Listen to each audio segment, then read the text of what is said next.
আজকে তোমাদেরকে নতুন রেসিপি দেখাবো, গরুর দুধ দিয়ে রুটি ভিজিয়ে কিভাবে খেতে হয়। তো হ্যালো এভরিওয়ান, আসসালামু আলাইকুম। সবাই কেমন আছো? আলহামদুলিল্লাহ আমি ভালো আছি। তোমরা কি সবাই ভালো আছো? উরে পা ব্যথা করতেছে। উফ, যে যাই হোক গাইস, তোমরা কিছু মনে করো না, আমার শরীরটা কেন যেন প্রচণ্ড ব্যথা। তো যাই হোক, দেখো প্রথমে এখানে আমি 1 লিটার দুধ নিলাম। এরপরে দুধটা কিন্তু একদম খাঁটি ছিল আমাদের বাড়ির, তার জন্য আরেকটু গ্লাসটা ধুয়ে দিয়ে দিলাম ওর ভিতরে। এখন এর মধ্যে তেজপাতা, দারচিনি, তারপরে হচ্ছে ওইটা কি বলে, ছোলার মতো কি জানি একটা, ও তেজপাতা, দারচিনি আর হচ্ছে সাদা মশলা, কালো মশলা, এগুলো সব দিচ্ছি। আর হালকা 1 চিমটি একটু লবণ দিব, কারণ প্রতিটা মিষ্টি খাবারে লবণ দিতে হয়, লবণ দিলে মিষ্টিটা ভালো বসে। তো হঠাৎ করে আমাদের গ্যাস ফুরিয়ে গেছে, তার জন্য আবার নিয়ে ইন্ডাকশনে চলে আসলাম, নিচে বসলাম আর কি। তো এখন আমি সুন্দর করে দুধগুলো জাল করে নিচ্ছি। দুধটা বলক হচ্ছে, দেখো কত সুন্দর উতলেছে দুধ, তাই না? আমি রাইস কুকার বাটিতে করে নিচ্ছি, এটা আবার আরেকটা বাটিতে ঢালবো। আমি দুধ খাই না, দুধ আমার একদমই পছন্দ না, মিষ্টি খাবার পছন্দ না। আমার দাদি এটা খাইতে চাইছে, তার জন্য আমি রান্না করলাম।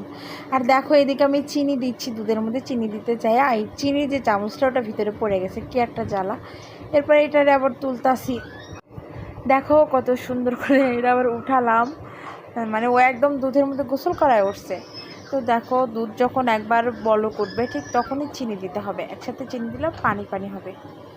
তো যাই হোক, সুন্দর করে আমি এখন দুধগুলো জাল করতেছি চিনি দিয়ে, আবার একটু বলক উঠাবো। এখন জাল করে দুধটা একটু ঘন করব।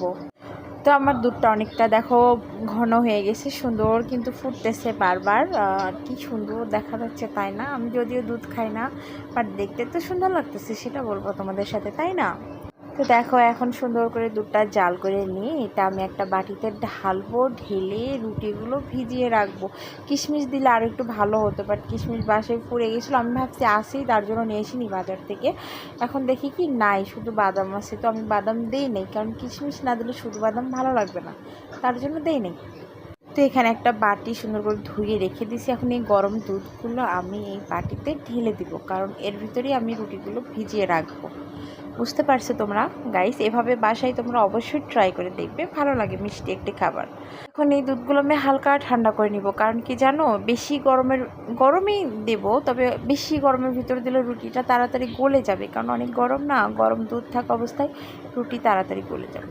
তো একটু হালকা ঠান্ডা হয়ে গেছে, আমি এই ছোট ছোট বাবু রুটিগুলো এর ভিতরে হালকা একটু মুখটা ফেটে দিয়ে দিলাম, কারণ এর ভিতরে দুধগুলো ঢুকবে, ভিজবে, তাই না? তো একটু ফেটে দিতে হবে না?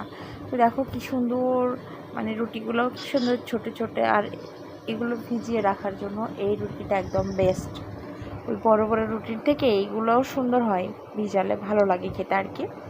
তো যাই হোক, এখন আমি একে একে 4টা কি 6টা রুটি ভিজাবো। হ্যাঁ, এরপরে হচ্ছে ভাবলাম যে একটু দুধ না রাখলে হবে, বেশি দিলে আরও ছিল, বাট আমি দিই নেই, কারণ আরও দিলে হবে কি হচ্ছে, দুধগুলো সব রুটির ভিতরে ঢুকে যাবে, কমে যাবে, তখন আর ভালো লাগবে না, সব দুধ শুকিয়ে যাবে, তখন ভালো লাগবে না খেতে। তো এখানে আমি মোট 6টা রুটি দিয়েছি, আর দুধগুলো দিয়ে ডুবে রাখতেছি, যেন একটু দুধ হয়, খেতেও ভালো লাগে। যদিও আমি খাই না, যাই হোক তাও একটু খাইছিলাম। আর খেতেও ভালো লাগে আর দেখতেও ভালো লাগে, যে জিনিস খেতে ভালো লাগে সেই জিনিস দেখতেও ভালো লাগে, সুন্দর লাগে, তাই না? তো দেখো কত সুন্দরভাবে একদম ভিজেছে, এখনই কত সুন্দর দেখা যাচ্ছে এটা, আর একটু পরে আরও অনেক মজা হবে। তো যাই হোক, আমার দেখো রান্না কমপ্লিট গাইস। আরও একটা দিলাম, কারণ দুধ দেখা যাচ্ছে অনেকটা আছে এখানে, এই জন্য আরেকটা দিলাম, যে এটা এখন পারফেক্ট আছে। তো দেখো সুন্দর, আমার কিন্তু রান্না শেষ, একদমই কমপ্লিট ফাইনাল লুক দেখো গাইস, কত সুন্দর দেখা যাচ্ছে। এর ভিতরে যদি কিশমিশ দিতাম আরও সুন্দর দেখা যেত, বাদাম কিশমিশ দিলে আরও ভালো লাগতো দেখতে। তারপরেও অনেক সুন্দর হয়েছে, অনেক